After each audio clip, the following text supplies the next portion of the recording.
یہ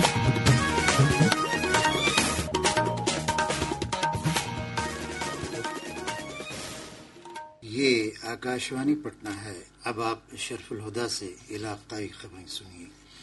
N D A نے مہا گٹھ بندھن کی ووٹر ادھیکار یاترا کے دوران وزیر اعظم نریندر مودی کی ماں کے لیے نازیبا لفظ کہے جانے کے احتجاج میں کل بہار بند کا اعلان کیا ہے۔ بی جے پی کے ریاستی صدر دلیپ جیسوال نے پٹنہ میں کہا کہ بند کی کمان این ڈی اے کی ویمن اکائی کے ذمے ہوگی۔ بند کا انعقاد صبح 7 بجے سے دوپہر 12 بجے تک ہوگا۔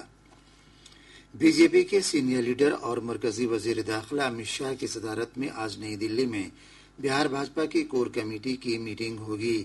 میٹنگ میں ریاستی صدر دلیپ جیسوال، ڈپٹی وزیر اعلیٰ سمراٹ چودھری اور وجے کمار سنہا، بہار انچارج ونود تاوڑے، مرکزی وزیر گری راج سنگھ اور نتیانند رائے سمیت پارٹی کے کئی سرکردہ رہنما شامل ہوں گے۔ میٹنگ میں آئندہ اسمبلی انتخابات کی حکمت عملی کے سلسلے میں تبادلہ خیال کیا جائے گا۔ ساتھ ہی این ڈی اے کی حلیف جماعتوں کے ساتھ سیٹ شیئرنگ پر بھی غور و خوض ہوگا۔ ہندوستانی عوام مورچہ کے سرپرست اور مرکزی وزیر جتن رام مانجھی نے بہار اسمبلی الیکشن میں این ڈی اے سے کم 20 سیٹوں کا مطالبہ کیا ہے۔ شری مانجھی نے کہا کہ ان کی پارٹی کو منظوری دلانے کے لیے کم سے کم 20 سیٹوں پر انتخابات لڑنا ضروری ہے۔ انہوں نے کہا کہ ان کے اس مطالبے پر این ڈی اے کی تمام حلیف جماعتوں کو ہمدردانہ طور پر غور کرنا چاہیے۔ بہار اسمبلی انتخابات کی تیاریوں کے پیش نظر آر جے ڈی اراکین اسمبلی کی پٹنہ میں ایک meeting opposition leader Tejashwi Prasad Yadav کی رہائش گاہ پر ہو رہی ہے۔ ووٹر ادھیکار یاترا کے بعد آر جے ڈی اراکین کی یہ پہلی میٹنگ ہے۔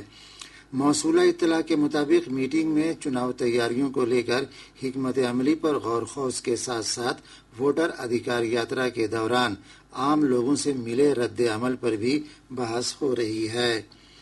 جی ایس ٹی کونسل کی 56ویں میٹنگ آج نئی دلی میں ہو رہی ہے۔ مرکزی وزیر مالیات نرملا سیتارمن اس 2 روزہ میٹنگ کی صدارت کر رہی ہیں۔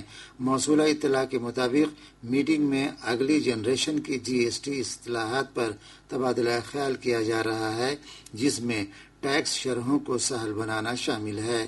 میٹنگ میں جی ایس ٹی گروپ کے صدر اور بہار کے نائب وزیر اعلیٰ سمراٹ چودھری سمیت مختلف ریاستوں کے وزیر مالیات شامل ہیں۔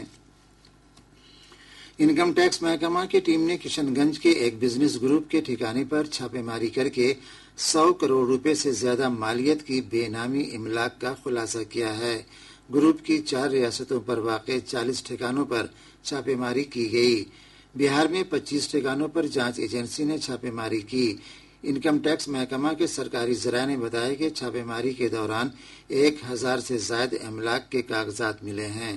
ساتھ ہی کثیر تعداد میں سونے کے زیورات بھی برآمد کیے گئے۔ راجگیر میں ایشیا کپ مینس ہاکی مقابلے میں آج سے سپر 4 کے مقابلے شروع ہو رہے ہیں۔ بھارت کے علاوہ چین، ملیشیا اور کوریا نے سپر 4 کے لیے کوالیفائی کیا ہے۔ بھارتی ٹیم آج اپنا پہلا سپر 4 میچ کوریا کے خلاف کھیلے گی۔ یہ میچ شام 7:30 بجے راجگیر بین الاقوامی اسٹیڈیم میں شروع ہوگا۔ اس سے پہلے شام 5 بجے ملیشیا اور چین کے بیچ سپر 4 کا مقابلہ ہوگا۔ اردو بنگلہ ٹی ای ٹی امیدواروں نے آج پٹنہ میں جدیو دفتر کا گھیراؤ کر کے مظاہرہ کیا۔ مظاہرین جلد سے جلد ٹی ای ٹی امتحان پاس امیدواروں کی تقرری کا مطالبہ کر رہے تھے۔ مظاہرین کا کہنا تھا کہ 10 سال پہلے ایس ٹی ای ٹی پاس کرنے والے امیدواروں کی اب تک بحالی نہیں ہوئی ہے۔ محکمہ موسمیات نے کہا کہ مغربی ہلچل کی سرگرمیوں سے ریاست میں کل سے بارش کی سرگرمیوں میں تیزی آئے گی۔ محکمہ نے کہا ہے کہ بنگال کی خلیج میں ایک کم دباؤ کا زون بن رہا ہے، جس سے معمول سے زیادہ بارش کا امکان ہے۔ ادھر آج ریاست کے جنوبی حصوں میں کچھ جگہوں پر تیز ہوا کے ساتھ بارش اور برقباری کا انتباہ جاری کیا گیا ہے۔ اور اس کے ساتھ ہی آکاشوانی پٹنہ سے علاقائی خبروں کا یہ بلیٹن ختم ہوا۔